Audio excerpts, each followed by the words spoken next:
ಮನೆ ಮುಂದೆ ನಿಲ್ಲಿಸಿದ್ದ ದ್ವಿಚಕ್ರ ವಾಹನ ಕಳುವಾಗಿದೆ. ಕುಮಾರಸ್ವಾಮಿ ಲೇಔಟ್ನ ವಿಠ್ಠಲ್ ನಗರದಲ್ಲಿ ಘಟನೆಯಾಗಿದೆ. ನವೀನ್ ಕುಮಾರ್ ಎಂಬಾತನ ಬೈಕನ್ನು ಕಳ್ಳತನ ಮಾಡಲಾಗಿದೆ. ಬೆಂಗಳೂರಿನ ಕುಮಾರಸ್ವಾಮಿ ಲೇಔಟ್ ಠಾಣೆಯಲ್ಲಿ ಪ್ರಕರಣ ದಾಖಲಾಗಿದೆ. ಕಳ್ಳತನದ ದೃಶ್ಯ CCTVಯಲ್ಲಿ ಸೆರೆಯಾಗಿದೆ. ಇದೀಗ ಈ ಕದಿಮಿನ್ಗಾಗಿ ಪೊಲೀಸರು ಶೋಧ ಕಾರ್ಯ ಮಾಡ್ತಿದ್ದಾರೆ.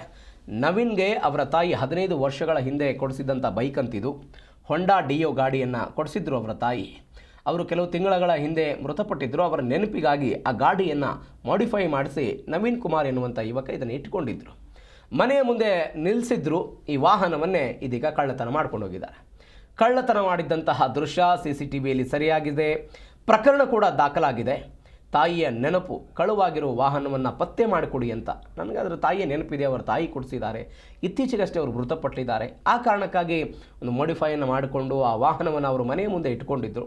ನೋಡಿ ವಿಪರ್ಯಾಸ ಅಂದರೆ ಆ ವಾಹನವನ್ನೇ ಕದ್ದು ಬಿಟ್ಟಿದ್ದಾರೆ. ಅದು ಇದೀಗ CCTV ದೃಶ್ಯದಲ್ಲಿ ಗಮನಿಸ್ತಾ ಇದ್ದೀರಿ ನೀವು, ಹೇಗೆ ಎಳ್ಕೊಂಡು ಹೋಗ್ತಾನೆ ಆ ವಾಹನವನ್ನು ಅಂತ. ನನ್ನ ತಾಯಿ ಕೊಡಿಸಿದಂಥ ವಾಹನ, ಅದರಲ್ಲಿ ನೆನಪಿದೆ, ಹೀಗಾಗಿ ಅದನ್ನು ಪತ್ತೆ ಹಚ್ಚಿಕೊಡಿ ಅಂತ ಪೊಲೀಸರ ಮುಂದೆ ನವೀನ್ ಕುಮಾರ್ ಅಳಲು ತೋಡ್ಕೊಂಡಿದ್ದಾರೆ.